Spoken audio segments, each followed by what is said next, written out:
future.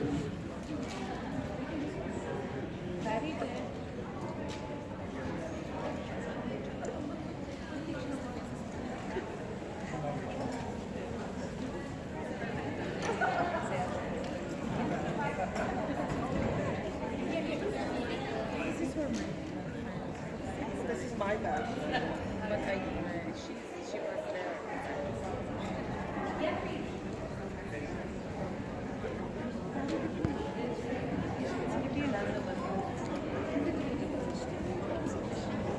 Good morning, everyone. Welcome to our leadership panel organized by students of the ECE 415 Early Childhood Education Diploma Program. I want to welcome all of you who have joined us here today for this inspiring leadership panel. Our panel features distinguished leader from the ECE field is bringing a wealth of experience and insight. Ladies and gentlemen, as we gather here at Seneca for our leadership event, we pause to acknowledge the significance of the land on which we stand and the rich cultural heritage that precedes us. We acknowledge that Seneca's campuses are located on the land stewarded by the Anishinaabe and the Haudenosaunee and Wendat nations. We recognize that historical importance of Treaty 13, signed with the Mississaugas and the Chippewa First Nations. As treaty people, we understand our shared obligation to learn, respect, honor, and sustain. Today, this land remains a home for Indigenous communities, including First Nations, Métis, and Inuit peoples. We express our gratitude for the enduring Indigenous stewardship of these lands and waters. May this acknowledgement serve as a reminder of our interconnectedness, fostering a shared commitment to learning, collaboration, and the preservation of Indigenous knowledge and culture. As we continue with our event, I'd like to take a moment to acknowledge the presence of our guest, Heather Lewis, School of EC Chair. Can you come to say hi? Casey Warder, School of EC Manager. Katrina Lalo, Professor of ECE. And Akash Rano Singh, President of SSF.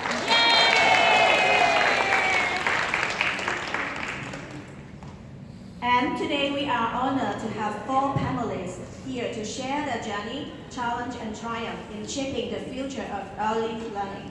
Now I would like to introduce our panelists to you one by one. The order of their appearance is by their last name. The first panelist is Lori Higgins. Lori is the mother of 4 amazing children, a registered early childhood educator, a professor of early childhood education. She has over 30 years experience working with children and family in childcare, consulting, and classroom setting. One of her biggest accomplishments is winning the Prime Minister Award of Excellence in Early Childhood Education. She believes best practice includes responsive relationship, advocating for children and family, as well as providing an equitable space for all. Now Lori is working on becoming a children's book author to share her lived experience in the hope that they will help others. Let us welcome Lori to the stage.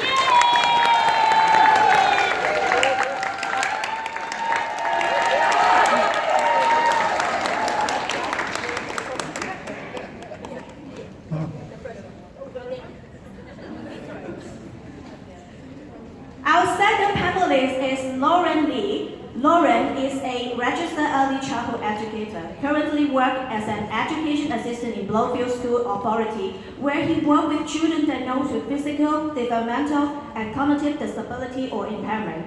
He has over a decade of experience in various early childhood settings. He will give guest lectures on the topic of early literacy and how educators impact the development of early literacy skills.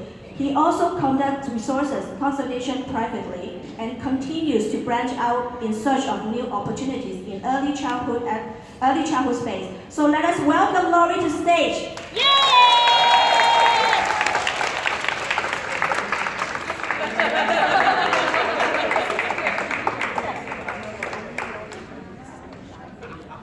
Third, we have Josephine Mahaya. Josephine is a professor, early childhood educator, coordinator of ECE Accelerate Program. and is currently pursuing her PhD at University of Toronto. Josephine is a passionate advocate for educational reform and justice, and she actively volunteers at non-profit organizations to enhance the experience of children and families, especially the immigrants. She received the Senator of Distinction Alumni Award in 2018, and Josephine will continue to enhance her passion and understanding of diverse perspectives in education to empower and advocate for students, family, and children both in Uganda and Canada. So please welcome Josephine to the stage.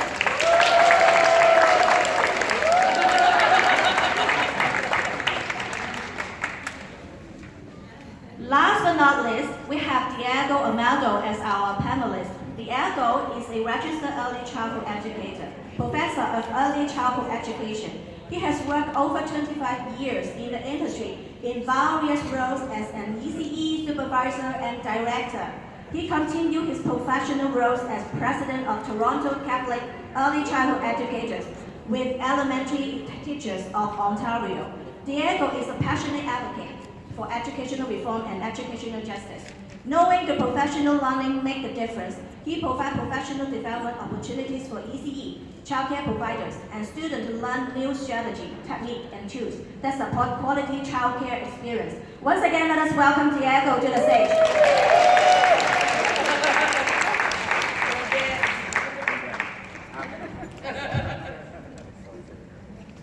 Thank you so much for joining the event. Your experiences are invaluable to us, and we are so eager to hear and learn from your journey. May we start from left to right? So we have Lori to share first. So Lori, could you please discuss the importance of ongoing professional development and continuous learning for early childhood education leaders? Thank you for that great question. Good morning, everyone. Good morning. The sun is shining and I'm working on my tan as we sit here. I probably should have brought my J-Lo shades, but it's okay. It's fine. Lauren doesn't mind that I'm going to sit really close.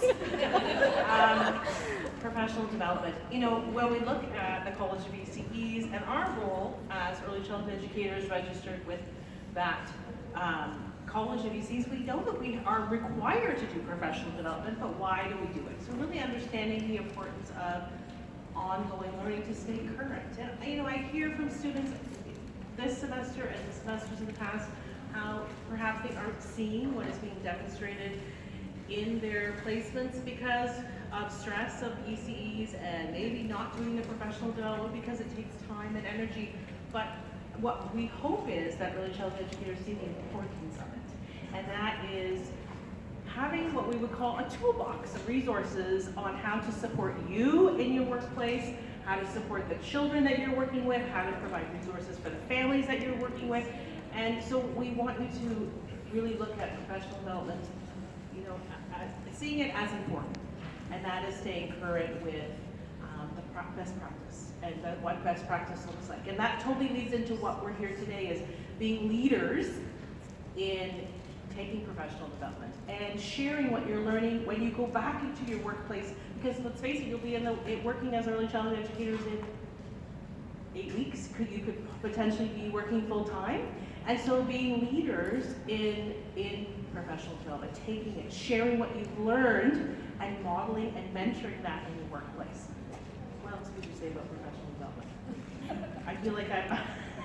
It's good. Hey, everybody says it's good. Do it, right? Just do it.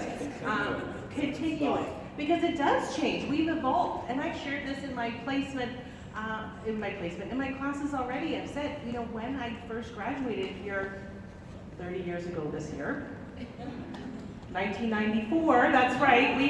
We didn't have computers. We did our assignments handwritten, but that's besides the point. We did things a little different, and it's changed and it's evolved. And you know, really looking at how we can respect children and families, and how we can have children and families being seen and represented, and the importance of that, and maybe even having some uncomfortable conversations through that professional development. Anything else I need to cover? Okay, no, we're good. Okay. We still have the second question on you. Okay. Okay. Yeah.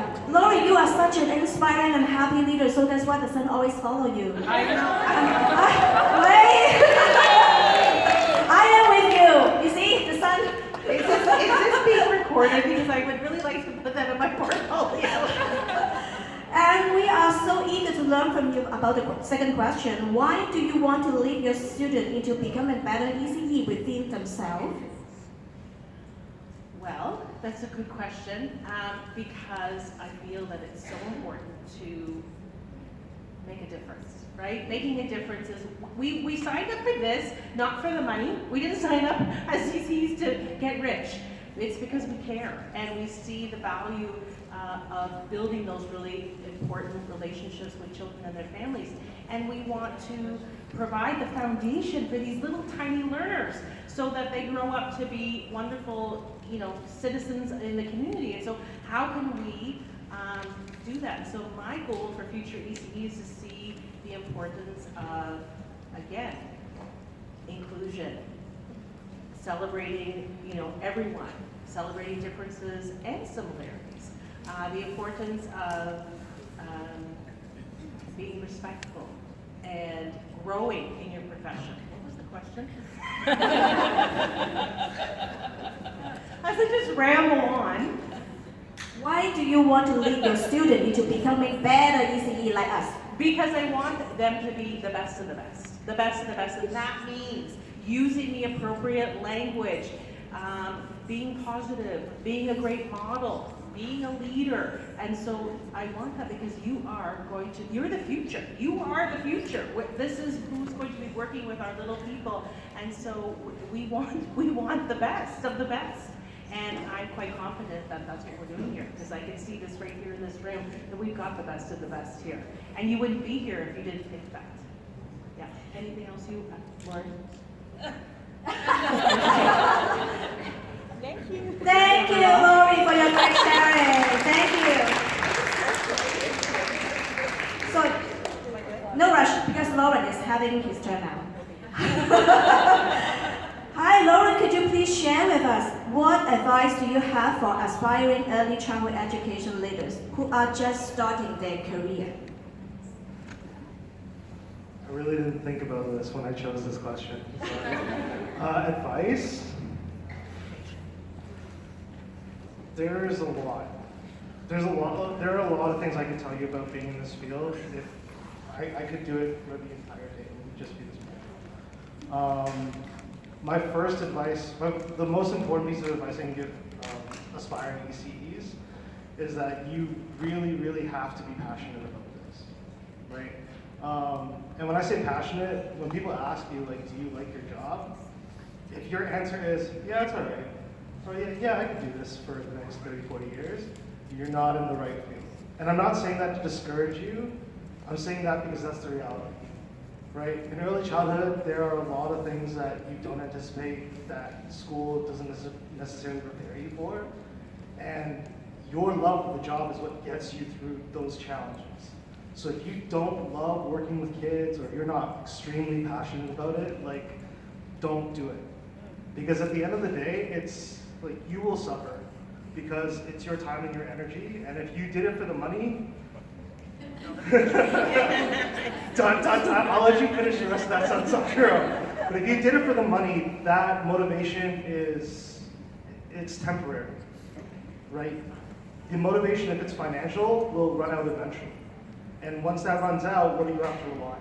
So if there's any advice I can give you is make sure that you really, really love working with kids. You love this field if you're going to get into it.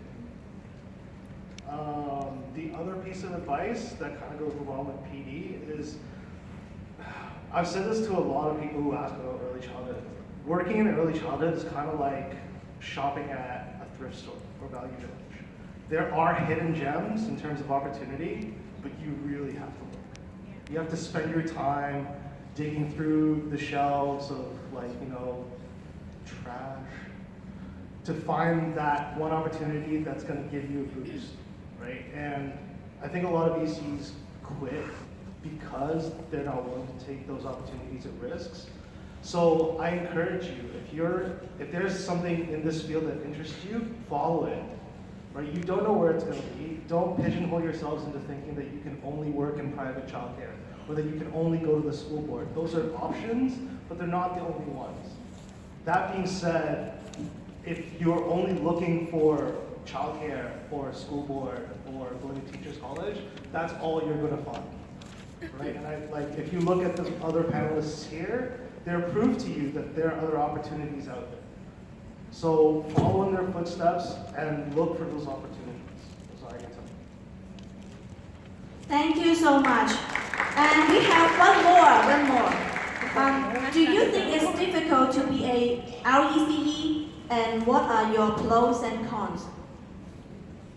Can I pass? No. I have a very confirmed answer for you. I feel like I've got the angel and devil here. Yeah. It's like pros, cons, pros, cons. Pros and cons, yeah. Pros. A lot of my friends that are around my age will often make fun of me because I work with children. They'll say, "When are you going to get a grown-up job?" And they don't mean it in a bad way. What they mean is that their jobs, they work in finance, they work in grown-up positions where they have to wear a tie, they have to wear a suit, they have to be professional. 9 to 5, sometimes it's 6 to 11. And then here I come to work as comfortable, and I go to work at 8:30, I finish at 4.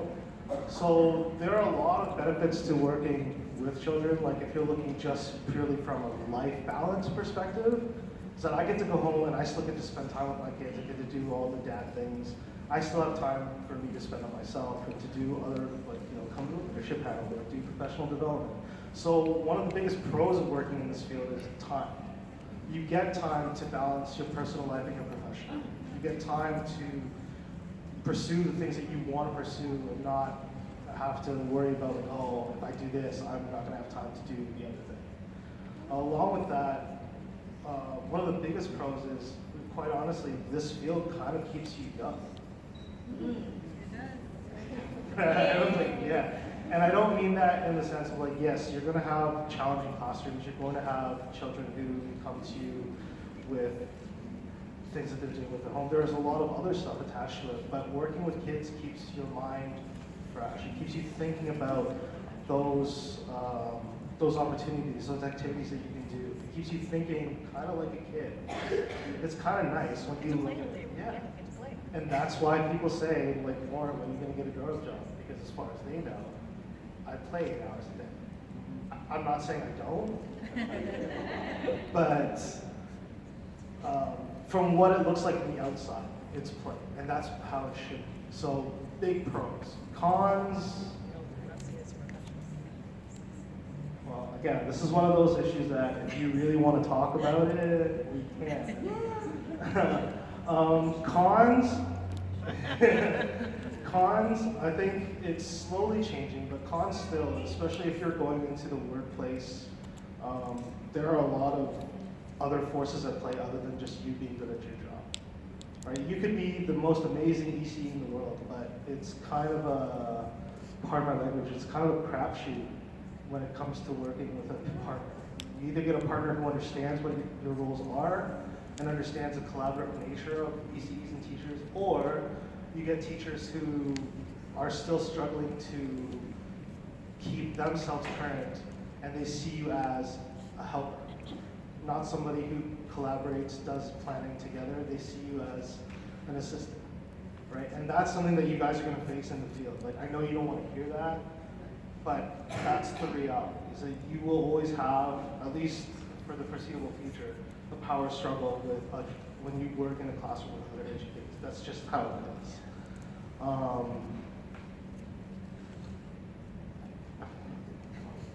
Yeah,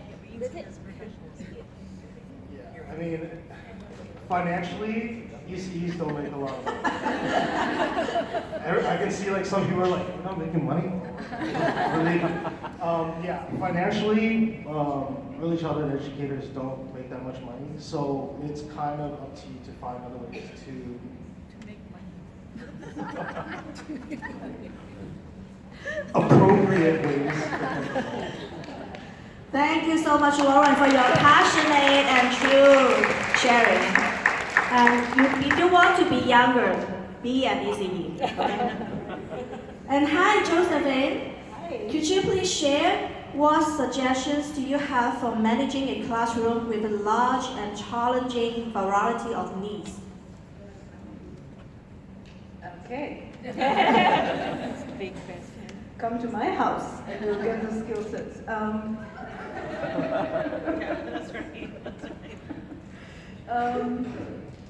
I think always start from a point of love. If you can bring yourself down to look beyond what is being exhibited and treat whatever the situation is, so whether it's your coworker, whether it is the parent or the children, approach it from a point of love. I think that's the best way to go about it, in summary. Thank you. And could you also share how beneficial would continuing into the BCD program be going into the field as a new RECE after graduation? Interesting. I chose that. Maybe I shouldn't. I think you first of all, you have to honor your journey. Don't do it because of the pressure. Don't do it because you think it will add a dollar value. Do it because of what you think you'll get out of it. So if you are at the end of 4th semester ECE and you are tired, don't do it right now, okay? You can come back to it 5 years later, 10 years later. You'll be more excited when you come back in because you want it. If you're at the end of 4th semester, or EC-wise, and you are excited about the reading and the articles and you want to know more and you can't stop thinking about what else is in the textbook, go for it. Great, great. Yeah, and so I went from ECE to BCD straight away. At that point, I was eating up everything. Terry is a witness. Give me more, give me more, give me more, give me more, and that's why I went into BCD because I wanted more.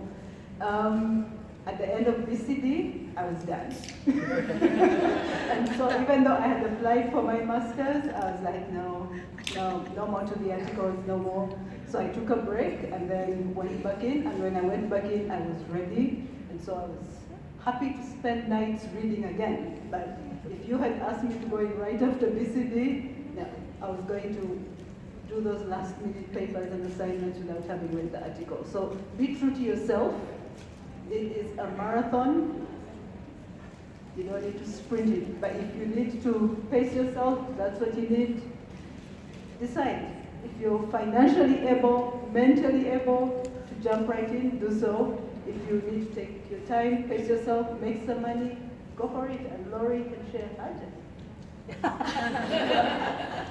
Josephine and I actually met in the BCD program. And she was speaking actually on Uganda, I think when you had gone for a visit or something. And so, I mean, Josephine and I were supposed to leave on Saturday for Uganda. We're not going now, but that's okay, that's another story. But for those of you who maybe need to take a break, I took a break after taking my ECE because I had a family, and going back to school costs money. And I wasn't ready to go back to school. And then I went back and did my BCD part-time in the evenings, and I worked full-time. And I did it one course, and then I added the next semester 2 courses, and then I started to get the rhythm, and then I got 3 courses each semester, and then I was done. And then I got sort of that wanting to know, to learn more, and then applied for my master's and continued on. But again, like Josephine said, it's a marathon, meaning you gotta pace yourself. You don't have to rush to do it. You do it when you're ready. Thank you, Lori and Josephine. So, ECE diploma is never the end. We can continue our career and our future. So next, we have Diego. Hi, Diego. Hi, ready, right? Could you please share your views on how have your experience differ between a daycare setting and a kindergarten DEC position? All right, so before we start, before I answer that question, I want to ask you guys a question. Do you guys do inquiry-based play activities? Raise your hands. Okay. Do you communicate with families? Yes. Do you work with others in the classroom? Yes. That's what we do in both settings. Okay. So there is a difference. I'll be honest. I worked in both. When working in full-day kindergarten, you belong to a union, so that's positive. Sometimes you kind of, depending on the partnership that we were talking about, depends on who you work with. I had amazing partners. I had one horrible one, which was great for me to learn in my position that I'm doing now because I'm supporting the early childhood educators in kindergarten right now, so I know the struggles there. The pay is a little better than the average, but sometimes you're struggling just with the day-to-day working with someone that doesn't believe in the curriculum, that doesn't believe in the program. And not to say anything else, that we're going to hit a new curriculum in 2025 with this government that's not consulting with anybody. So that's another struggle. But if you're passionate and if you feel this is a calling for you, we were talking about this as a job, right? If you see this as a job, then you shouldn't be here. This should be a calling for you, a career where you're going to elevate yourself and see others, because working through both centers, I found people that supported me, motivated me, and got me here to where I am today. It's not your own journey by yourself. You're always tapping into others to learn from that. So there is a difference from that. In childcare, we're working with mostly early childhood educators, ECAs, supervisory director. That's the difference in the school setting. You're working with principals, families, in both settings you're working with families and supporting the children and families that they come with. So, thank you. Thank you so much. And I just want to add some additional, because when I look at both of you, I saw the manpower is still Yes. another very important element in our field. So we just welcome if any male friends passionate about education, come here and join us and be a big family. Yes, we need more men in childcare. Yeah. Yes. And this question I think will interest most of our undergraduate here. Does kindergarten RECE get summer winter holiday with pay or not pay? All right.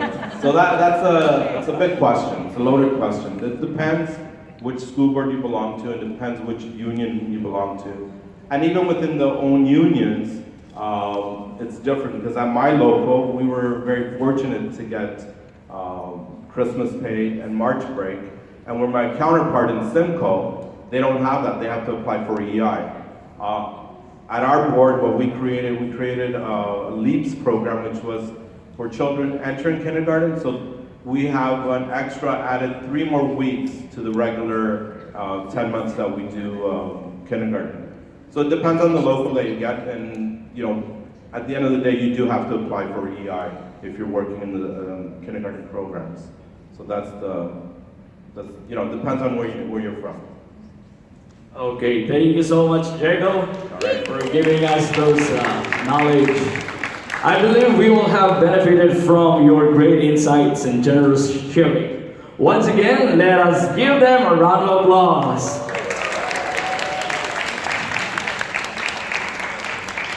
Today, we have an exciting opportunity to engage in a question and answer session with our esteemed panelists, as this will empower us more to become better leaders in our chosen field, which is early childhood education.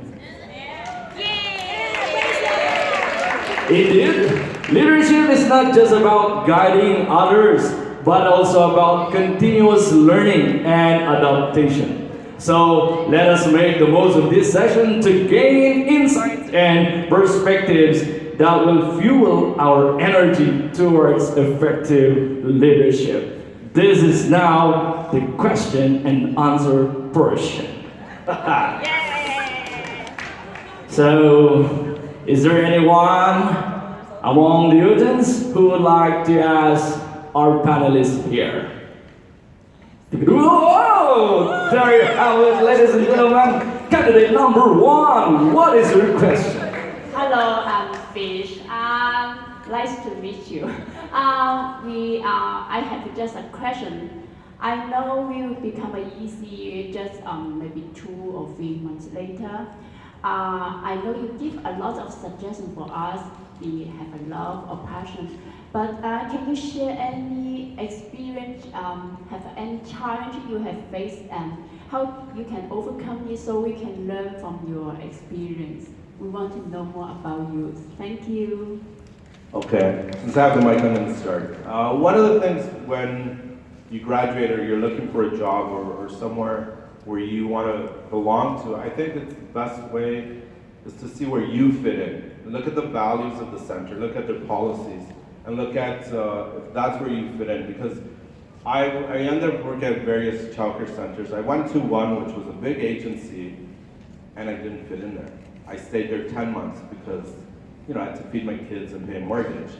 But I just did their philosophy and the way they were, and it was a big agency, and I was really shocked of how they were treating their employees and their value system, right? So I had to leave because it wasn't good for myself as an educator, and I didn't see myself growing there. So take that, what you've learned, and look at the values of who you are. And you know how we talk about image of the child?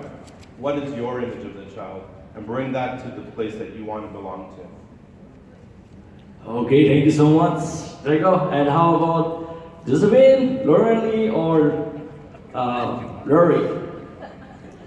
Do you want to share something? Thank you, Alan. I'll take, what are the challenges for 100? Thank you. We're gonna give her a minute, guys. She's just. I was trying to say that.